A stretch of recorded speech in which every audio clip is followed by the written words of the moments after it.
Hello there, people on the internet. I am Stronky, and I have a new Road to Excellence video for you, and there's a bunch more coming your way, so stay tuned. But first of all, I'm gonna show you this match in the AT-7 where I am platooned up with Virus Z99 in his Yak Panther. Now these are two tier 7 TDs, but they are pretty different. Especially mine. Mine is basically slow, has armor, and a very reliable gun. And as far as the Yak Panther goes, it's a very all-around balanced TD that is one of my favorites so far, especially on tier 7. Now, the AT-7, this was actually my first battle in the fully upgraded version. I had some free XP and played it a few times stock, which you should not do, but then again the stock gun of this tank is pretty troll. But yeah, this is a very nice tag team match with me and Virus just dominating the opposition in this tier 8 match with our tier 7 tank destroyers. You're gonna see in a while why that is. So obviously, me being all slow, I'm desperate for targets every time I play, but then again, this was, like I said, the first match when I've played it fully upgraded, so I knew, since it was a British TD, I expected it to be slow. But yeah, 20 kilometers an hour top speed limit is not something you would take kindly. I mean, it's not as bad as a T95. I don't know what speed limit that thing has, but I know it's the slowest in the game.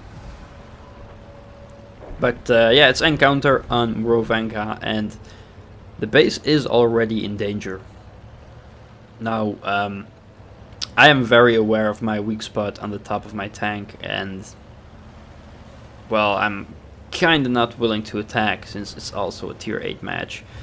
So I'm kinda like, hey Tiger 2, how about you go up and defend? But Tiger 2 is not moving there, and actually that's a, well, I guess some kind of mistake, because there's only a T-29 spotted so far, so he could just go there. I mean, a T-29 is no threat for a Tiger 2.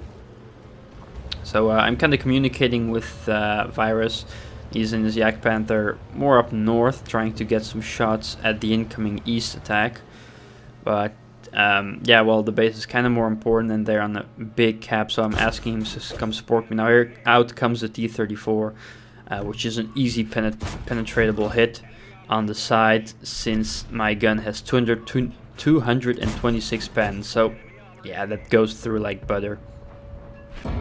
And he actually bounces on me, or at least one tank. I'm not sure which tank is bouncing on me. Now I think I just said the T-30.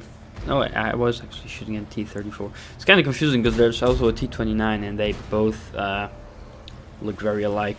Now here comes a T-54 mod in our flank, which is hard to pen on his upper plate since he has very thick armor there, but here you can just see shows his lower plate, so that's very easy for us to get through. And now, to my surprise, I actually penned him on the turret here. I really did not expect that to pen, but yeah, I have a very high pen gun, so if you ever get the chance on a low HP T-54 prototype, then try to shoot him in the turret like that, because if you have a good gun, you might just pen him. So now it's kind of chaotic. You can see all these tanks in the cap, and they have cover, and oh, I am getting sniped in my cupola, I think. No, I just got penned normally, and there I took a bounce. So it's not really good, and it's 6 against 9. They're all in the cap halfway, so it's not looking very good. You can also see Virus, he's on low HP over to my right.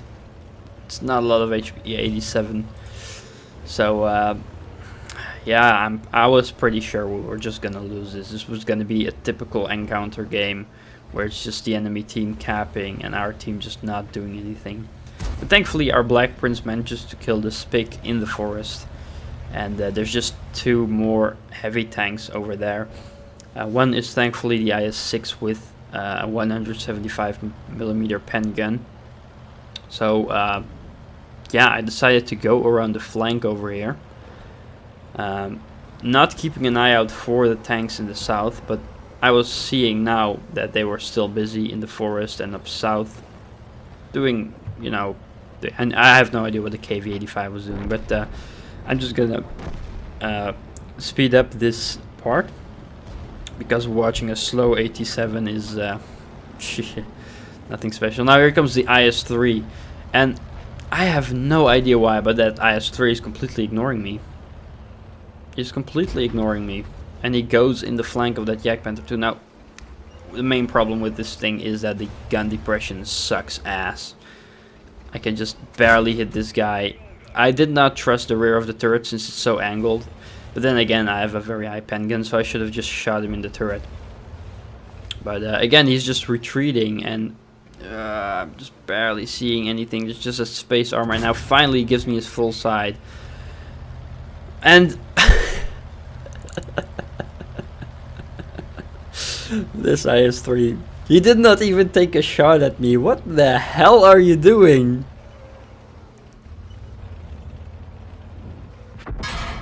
And now I think he shot me in the tracks. I'm not sure, but what is this IS-3 doing? He's just showing me a side and rear, which doesn't matter at all. I could pen him frontally as well, but this IS-3, I have no idea. That was just way too easy. A skilled player would have just wrecked me probably.